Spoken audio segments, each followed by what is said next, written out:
Здравствуйте, вы смотрите канал WhatsApp Startup, с вами Евгения Горкина. И сегодня я хочу вам представить самого неуловимого человека сети, специалиста по безопасности сообщества Хакатим, хакера номер 1 в Англии, Джейми Вудруфа. Джейми, здравствуйте. Hello. Вы себя называете этическим хакером. Что это значит? So I break into systems and then I report my findings. So, like an ethical term, so instead of destroying data, I then phone the company up, or I phone the place of business up, and then report the risk, report the vulnerability in a responsible disclosure, which is part of my certification, which is a certified penetration testing engineer. So when I come across these vulnerabilities in platforms or systems, then I bring up the actual vendors who created the system and then report how to do it and do what you call a proof of concept. Почему вы стали заниматься этим? Why did I become an ethical hacker? Okay, so, well, I started hacking at a young age and then decided that I could help a lot of people worldwide. So I originally started helping small companies. So I'd find a vulnerability in a small coffee shop, for instance, or anything, and then I'd tell them about it because they can't afford to pay for security. They've got no money to pay for security. So I offer it for free, my services. And then I started challenging and thinking, how far could I go? So then I started hacking corporations like Google, YouTube, Facebook, VK.com, stuff like that. So I went onto the corporations to challenge myself, to see they pay billions of pounds and millions of pounds to security, and I come along, one person, and destroy that security in a matter of minutes sometimes. And that's what I want to prevent. Stop people that hack in an unethical manner, to teach them and to train them how to tunnel their ways, so how they can focus on their specific tasks and help people in an ethical manner. So there's no damage to either company and the hacker still feels good. So that's why I do it. Because I enjoy it. I like teaching people. В каком возрасте вы начали программировать и где вы этому учились? Started programming about 9 years old, and then my mother and my father bought the first computer, and it came to our house, and I took it apart when they went out and broke it, and it wouldn't work. So I pretended that I didn't break it, so my father takes it to the computer shop to get it repaired. And then I used to watch with my eyes to see how it's repaired, and then I taught myself how to fix it. So then I started thinking, okay, well, software, how do I break it? So I started creating viruses, and then the viruses destroyed the computer. Then I'd go to the repair shop, watch how it's fixed, and then learn how a virus works, learn the file structure to where it goes to, System 32 in Windows, and what files it touches and what files it modifies. And then I taught myself how to create the viruses, and then how to make antiviruses to patch and fix the viruses. And then I started challenging myself to the internet. What can I do? Because this internet's massive, what can I do? So then I decided to hack a website. So I hacked a website, my website of course, in an ethical manner. So I hacked the website and then taught myself how to patch these and how to fix these exploits. I'm at university at the moment, I'm at Bangor University. So I was really glad to get on because I've got no qualifications as such, and I found it very difficult at college and found it very difficult at school because it was too minimal and I wanted a challenge and I wasn't getting a challenge, so I was losing interest. Whereas university, Bangor University in North Wales, they give me like a play den. It's like they give me computers for me to tunnel my visions and to create stuff. It's like Play-Doh. I can make any shape or whatever I want. The university allow that, and then that's just pretty much it. So there's that one, and then I've got one of my sponsors, which are IT security experts in down south in England. There's my mentor. He's called Simon L, and he teaches me, and we learn together. So there's some stuff that I can do that he can, and there's some stuff that he can do that I can't. So we just learn, but hacking is very frowned upon. Not many companies enjoy hackers. Hackers are looked bad publicly, but not all bad. Some hackers bad, Lulsec, Anonymous, Team Poison, they're bad. But me, I can do the same things, but in a good way. А у вас были проблемы с полицией? I can neither say nor can I confirm. I follow the rules. I follow the rules. My mother has had phone calls from the police about my ethical hacking. When I went to college for 3 months, and then I left college. But while I was at college, I hacked something that I shouldn't hack. And 2 police officers turned up at college asking for me, Jamie Woodruff. And then I reported the problem to them. So I reported it in a responsible way. So no charges was pressed. But they told me that I'm very, very lucky, because it's 25 years minimum in a prison for hacking. So every time I hack, I take the risk.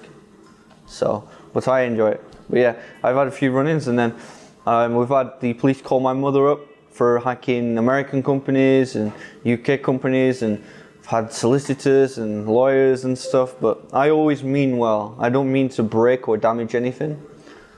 So yeah, my mother has had to put up with quite a lot of phone calls over the years. So, yeah. Часто ли вас нанимают большие компании и какие самые известные проекты у вас были?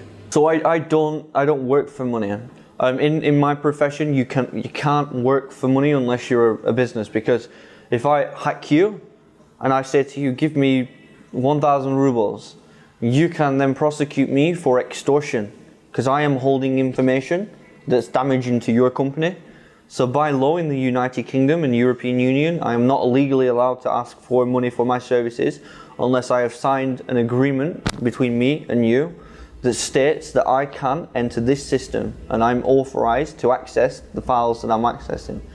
But like large corporations, I work for a company at the moment, so I'm doing really well. I can't say what the company is due to my work, but it's a large worldwide company. And I have a play then. They allow me access to servers, and I see if there's any vulnerabilities, and I help them with programming, deploy live stuff onto the servers, and I manage the whole IT infrastructure from anywhere in the world. So right now I could be working, or anywhere, you don't have to be in the office. But I've had quite a few companies employ me over the years. I've done some work for corporations, I've done some work for little companies. Bit of a vague question, there's lots of companies. I fix the system, then move on, different target. Target that, move on, different target. So it's all fun for me. So. Как вы думаете, Марк Цукерберг талантливый хакер? I think that there's a difference, okay? So Mark Zuckerberg is not a hacker. He is not a hacker, and I don't like that term, hacker. He is a developer. There's a difference between developer and hacker. Hacker breaks stuff that developer makes. So Mark Zuckerberg developed Facebook. He sat there and he made Facebook, and he became famous and had billions of pounds, but he develops, not hack. Whereas I hack into systems. I gain access to systems through an authorized or unauthorized manner, depending on what system it is, and depending on what authorization level I have access to.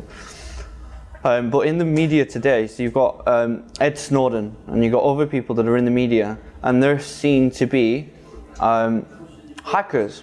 Some people are hackers. Ed Snowden, not really a hacker, more of an information release. So he's like a bit of a whitelist. So he finds the information and he come out and whistle blew on the US government. Whereas I think that it's more of my services. I'm very quiet. I keep myself to myself. So a hacker could walk past you and you wouldn't know that there's a hacker. All to do with the hackers and to do with developers and such. Developers do hack to make platforms and systems, but little hack, not on a much larger scale. I use tools, I use development, I develop my own tools in Python. Like different languages do different things. So that's what I think about development. There's no such thing as a secure system. So like Mark Zuckerberg, he paid 1.5 million out to people like me last year, yep, for bug fixes. And he employs the security team and spends thousands and hundreds of thousands of dollars. I come in 5 minutes and break the whole security. So nothing is safe. Способны ли хакеры создавать крутые стартапы? Yes. So, me and Alejandro had this idea, okay? So Alejandro is the guy that does Hacker Global, by the way, for those who don't know. And he travels all the way around the world to create startups and help people in less developed areas and more developed areas to help get their business ideas down on paper and help create something that hasn't ever been created or has been created and to learn. So I think, me and Alejandro had this idea. We said, okay, so you get two types. You get the hackers and you get the developers. The developers build stuff at startups, the hackers break it, but work together to make it secure. So eventually you have a secure startup. So the hackers help the developers to create security on the platforms, to create different password hacking algorithms, to create different platform source codes. You could be running Python, you could be running Django. So this is our idea, to create the two together. One of our ideas. We've got many ideas, but that's one of our ideas. So I think hackers, as not much as developers, but to help teach people about security. I mean, at the Moscow, the event that I was just at, I did a talk to about 80, 90 people, and there was 10 people listening. Then there was 50 people listening, and then there was everybody listening, because security is it's happening all the time. Everything needs to be secure. So I think hackers make wonderful startups. Hackers, with their mindset, when you're in the zone, so when you're coding, no noise, no nothing. You just code away, and anybody can walk by, and you can get a lot done. So yeah. А расскажите, пожалуйста, о своих стартапах. My startups. I'm more of I like to break things. I don't really like to create things. I'm more of a hack team. Oh, my hack team. So hack team was an idea. I went to university and we had a hackerspace at university. Now the hackerspace that we have did engineering, electronics. I didn't want to do electronics. I wanted to develop software, develop security risks and vulnerabilities, and help patch systems. So I started, and then within a week we got our own room at the university where we can help train people. Bangor University donated a room to us, and then they also give us funding to help develop our ideas. So now we travel to compete in competitions all the way around the world. And me and a group of 80 students so far, so there's 80 people that are on it. And I am the president of Bangor Ethical Hack Team. And we just hack stuff. We have pizza, beer, and we just hack stuff. And we help to change the world. So. Какова ваша миссия и почему вы решили стать этичным хакером? That is a very, very vague question. It's I choose because I want to help people. So I have disabilities. So I struggle with tasks. I have dyslexia, dyspraxia, and other things that I won't mention. But I struggle with little tasks, but more complex tasks I'm good with. So I want to help people that have disabilities and that struggle to get or learn. So for instance, people that can't afford to go to university, I want to find them people. And I want to be able to give them the life that they deserve. Just because they're brought up in a country that they can't afford to read and they can't afford to write and they can't pay it out. I want to be able to come in and provide that. I want to be able to start a place where hackers can get jobs and hackers aren't seen as bad people. Because you need police here. You need police. Yep. You need hackers. Hackers help protect systems. Police help protect you, your physical security. Not your online security. Who helps that? Antiviruses? No. Antiviruses are out to make a profit. Whereas people like me, we see everything that goes on behind the scenes. The things that you don't see, we see. And I want to be able to show the world, to show everybody what happens behind doors, what governments talk about, what universities talk about, what students talk about, what students want to learn, what people want to learn. I want to be able to create a platform that's stable virtual learning environment where hackers can hack. And me and Alejandro are developing an application that will be ready in 1 month's time that has never been created in the world. It's never been made, and it's the next Facebook. It's going to be massive, it's going to be global. So, and the application that we're building allows to teach ethical hacking in a virtual learning environment. So they can still damage things, they can still learn, but they don't damage companies, they damage our environment. So, but I just want to help people. That's all I want to do is help people. I've been helped. University, there's a professor, Dr. Stephen Marriott, and he's at Bangor University. He's in the computer science department, and he took a risk. He took a risk because he saw potential in me, and he said, "Okay, Jamie, we'll take you to university because I see potential. So now I see potential in other people, and I'll take that risk that the university took, that Dr. Marriott took, to see potential in other people and to help them develop their ideas."